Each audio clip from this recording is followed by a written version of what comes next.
Hello everyone, welcome to another session of KAPS recalls discussion. Let's start with question number 16. Which of the following medication is useful for a patient with angina and myocardial infarction? The options are atenolol, digoxin, ranolazine and verapamil. In the previous video discussion, we have seen anti-anginal drugs and the treatment options in case of concomitant disease. There we have learned that in case of myocardial infarction and angina, the treatment options are long-acting nitrates and beta blockers. So here atenolol, that is option A, is the correct answer because it is a cardioselective beta blocker. Okay, so let's see the classification of beta adrenergic blocking drugs. There are mainly two types, that is non-selective and cardioselective. Non-selective means that blocks both beta 1 and beta 2 receptors without intrinsic sympathomimetic activity include propranolol, sotalol and timolol. With intrinsic sympathomimetic activity, the drug include pindolol, and with additional alpha blocking property, labetalol and carvedilol. Okay, so the cardioselective beta blockers, that selectively blocks beta 1 receptor includes metoprolol, atenolol, acebutolol, bisoprolol, esmolol, betaxolol, celiprolol and nebivolol. Okay, so let's discuss how these beta blockers can be useful in case of myocardial infarction. The beta blockers decrease oxygen demands of myocardium by blocking beta 1 receptors, resulting in a decreased heart rate, contractility, cardiac output and blood pressure. Thereby, they can reduce both the frequency and severity of angina attacks. Then administration of a beta blocker immediately following a myocardial infarction reduces the infarct size and early mortality. The mechanism behind these effects may be a reduction in the actions of circulating catecholamines that increase the oxygen demand in an already ischemic heart muscle. Then next comes an important point that, as we already know, that non-selective beta blockers should be avoided in patients with asthma because they may cause bronchoconstriction. And propranolol and other beta blockers have a protective effect on the myocardium. Agents with intrinsic sympathomimetic activity, for example, pindolol, should be avoided in patients with angina and those with a history of myocardial infarction. So, usually this cardioselective beta blockers such as metoprolol and atenolol are preferred drugs. Okay, so in case of angina with myocardial infarction, usually cardioselective beta blockers are preferred. And it is important not to discontinue beta blocker therapy abruptly. The dose should be gradually tapered off over 2 to 3 weeks to avoid rebound angina, myocardial infarction and hypertension.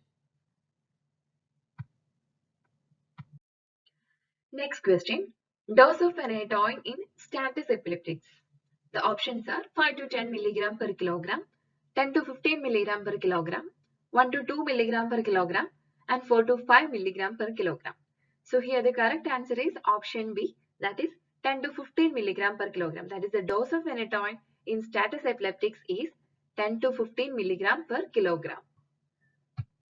So what is the status epilepticus? Okay, a seizure that lasts longer than 5 minutes or having more than one seizure within a 5 minutes period without returning to a normal level of consciousness between the episodes is called status epilepticus. Okay, it's a medical emergency. It can lead to permanent brain damage or death. And the status epilepticus may be classified as convulsive, non-convulsive or refractory. Convulsive includes generalized tonic-clonic movements, mental status impairment, postictal focal neurologic impairment. And in non-convulsive, mainly wandering, confused, mental status impairment with or without motor movements. And refractory means not responsive to standard treatment.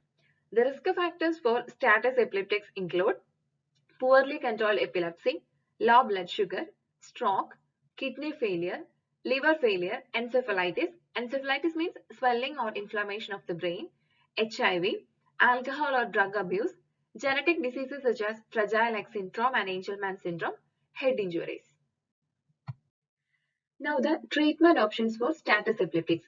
The first line treatment for this early status epilepticus mainly comprises the administration of benzodiazepines. So the most frequently used benzodiazepines include diazepam, lorazepam and midazolam. Then the second line treatment option consists of loading dose of anti-epileptic drugs. The frequently used anti-epileptic drugs include phenytoin or fosphenytoin, valproate, levetiracetam, phenobarbital, and lacosamide. Okay, so this phenytoin is one of the longest standing anti-epileptic drugs used in the treatment of status epilepticus. If you are giving this phenytoin intravenously, it should be diluted in normal saline and injected directly into a large vein. The concentration of phenytoin in the injected solution should not exceed 10 mg per ml. The usual loading dose is 15 to 20 mg per kilogram, 15 mg per kilogram for older adults and 18 to 20 mg per kilogram for younger adults. In this table, you can see the medications for status epilepticus, the first line treatment options, second line treatment options, and the treatment options in case of refractory cases includes midazolam, pentobarbital, and propofol. In this slide, you can see the emergency treatment algorithm for convulsive status epilepticus. You can refer this algorithm for this first line treatment option, second line agents, and refractory medications for the status epilepticus and the individual drugs and their dosing regimen. Question number 18. Normal dose of hydrocortisone is. The options are 100 mg every 6 hours, 1 gram every 6 hours, 50 mg daily, 2 gram every 6 hours. Okay, so what is this hydrocortisone? Hydrocortisone is a corticosteroid. Okay, it's a corticosteroid, mainly short acting. So the normal dose of hydrocortisone is 100 mg every 6 hours. So the correct answer is option A. This hydrocortisone, or otherwise known as cortisol, is a glucocorticoid secreted by the adrenal cortex. It is used to treat immune, inflammatory, and neoplastic conditions. So next question. Which of the following drugs should not be given with alcohol?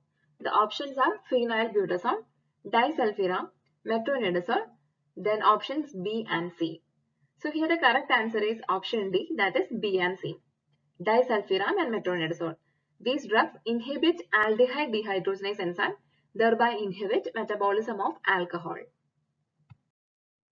So this disulfiram is a drug used in the treatment of alcohol use disorder by producing an acute sensitivity to drinking alcohol.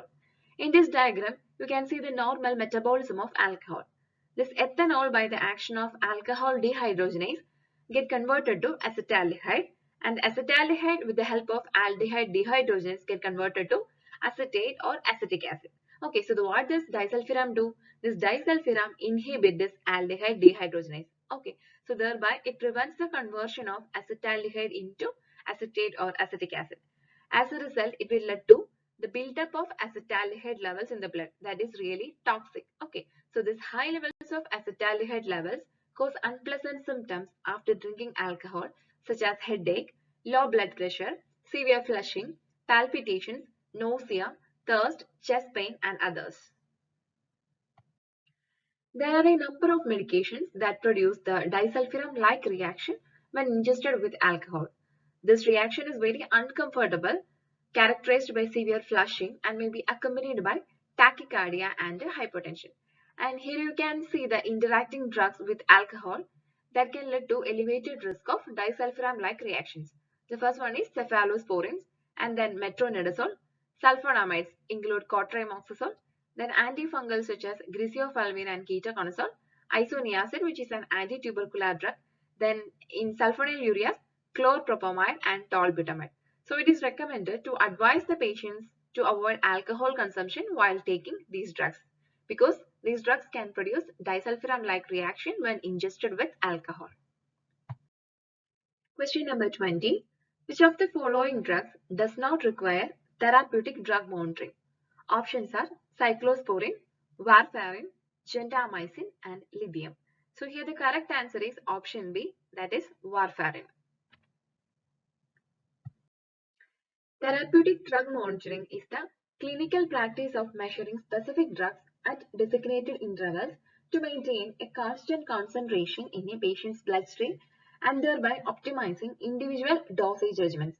And it is undertaken for drugs with a narrow therapeutic index, where there is only a small difference between the minimum effective concentrations and the minimum toxic concentrations in the blood.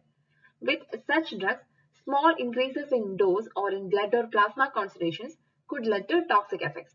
Okay, so the examples of drugs which do not require monitoring since clinical effect is easily measurable include antihypertensive drugs, hypoglycemic drugs and antibacterials where the response can be easily observed by measuring blood pressure or blood sugar or by resolving the infection.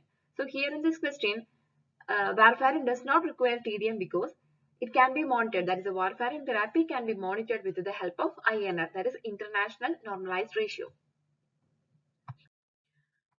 So here you can see the specific individual circumstances or indications for therapeutic drug monitoring. That includes low therapeutic index. For example, lithium, phenytoin, valproic acid and phenobarbital. Then poorly defined clinical endpoint. For example, epilepsy. Then non-compliance. For example, to discover whether a patient is actually taking a prescribed drug, particularly, for example, a patient suffering from psychiatric illness. Therapeutic failure to a particular drug without any apparent reason. Then drugs with a saturable metabolism, for example, phenytoin. Then wide variation in the metabolism of drugs, for example, slow or fast metabolizers such as phenytoin and isoniazid. Then dose adjustment in major organ failure such as liver or kidney failure, for example, gentamicin. Gentamicin is an aminoglycoside antibiotic. Then prevention of adverse effects. For example, the nephrotoxicity of aminoglycoside antibiotics is difficult to distinguish clinically from that caused by a severe generalized infection. Commonly monitored drugs in TDM include aminoglycoside antibiotics, example amikacin, gentamicin, digoxin, which is a cardiac glycoside, antiepileptics, for example phenytoin, lithium, tricyclic antidepressants, immunosuppressants such as cyclosporine, tacrolimus, sirolimus, theophylline, and vancomycin. Thank you everyone for watching this video. If you find the contents of this video useful, please share this to your friends also. And let's see in the next video.